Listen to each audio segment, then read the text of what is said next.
উত্তরবঙ্গেই প্রথম আনুষ্ঠানিকভাবে পালিত হলো তেরেয়া উৎসব।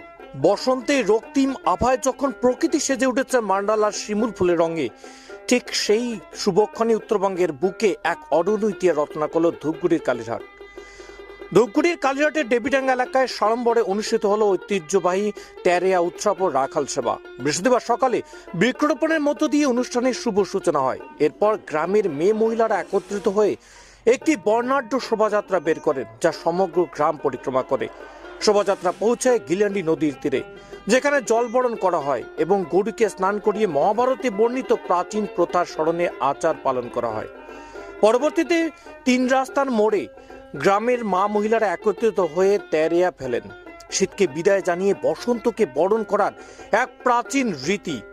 এরপর দেবীডাঙ্গা স্কুল প্রাঙ্গণে অনুষ্ঠিত হয় রাখাল সেবা, পাশাপাশি ভাগবত পাঠ এবং প্রসাদ বিতরণের মধ্য দিয়ে উৎসবের সমাপ্তি ঘটে। অনুষ্ঠান কমিটির পক্ষ থেকে জানা যায়, এর আগে কোথাও এত বড় আকারে আনুষ্ঠানিকভাবে তেরেয়া ফেলা অনুষ্ঠান অনুষ্ঠিত হয়নি। বর্তমানে বসন্ত উৎসবে নানা আয়োজন দেখা গেলেও উত্তরবঙ্গের মানুষ প্রাচীনকাল থেকেই তেরেয়া ফেলে বসন্তকে স্বাগত জানিয়েছে। সেই হারিয়ে যেতে বসা প্রথাকেই উৎসবের রূপ দেওয়ায় তাদের ক্ষুদ্র প্রয়াস।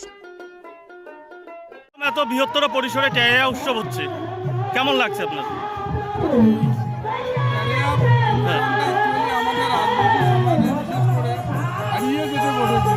আজকে আমি এখানে এসে এতটা আপ্লুত যে খুব ভালো লাগছে যে মানুষগুলো এখন তেরেয়া কথাটা মনে রাখছে। এরা বর্তমানে এই যে সবাই বসে একসঙ্গে খাওয়া দাওয়া করছে, খুব ভালো।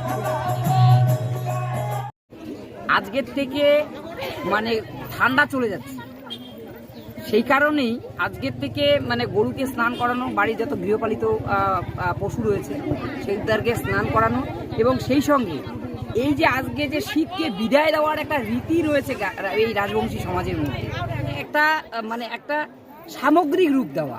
এটা আজকে রাজবংশী সমাজের গ্রামে গঞ্জে প্রত্যেকেই তারা এগুলো করছে, কিন্তু আজকে এখানে একটা সম্মিলিত প্রচেষ্টায় এখানকার যারা উদ্যোক্তারা রয়েছে তাদের মধ্যে আমি বিশেষ করে উজ্জ্বল বলবো, আমাদের উৎপলও রয়েছে এবং আরও অনেকেই রয়েছে। এর সঙ্গে সবাই মিলে এই যে রাজবংশী সমাজে যে একটা কৃষ্টি, এই যে তেরেয়া ফেলাকে একটা যে আনুষ্ঠানিকভাবে রূপ দেওয়া এবং এই রাজবংশী সম্প্রদায় যে কৃষ্টিটাকে একটা তুলে ধরা, এটার জন্য আমি উদ্যোক্তাদের ভীষণভাবে ধন্যবাদ।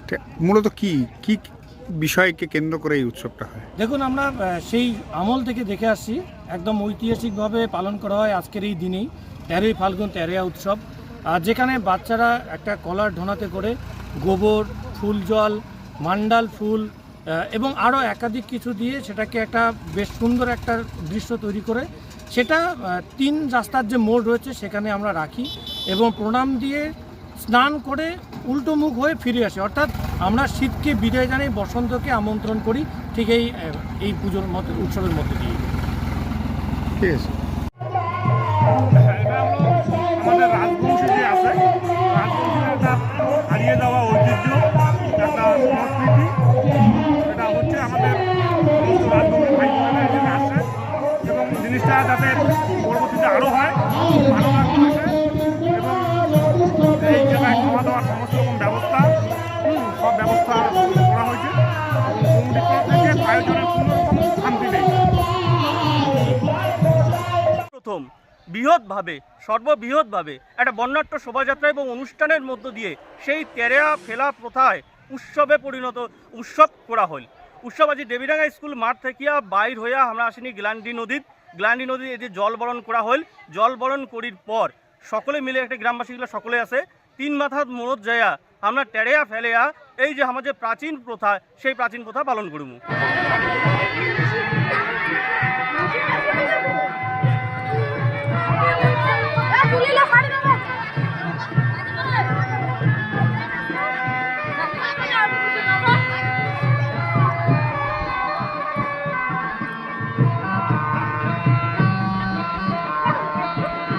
নাম্বার লোক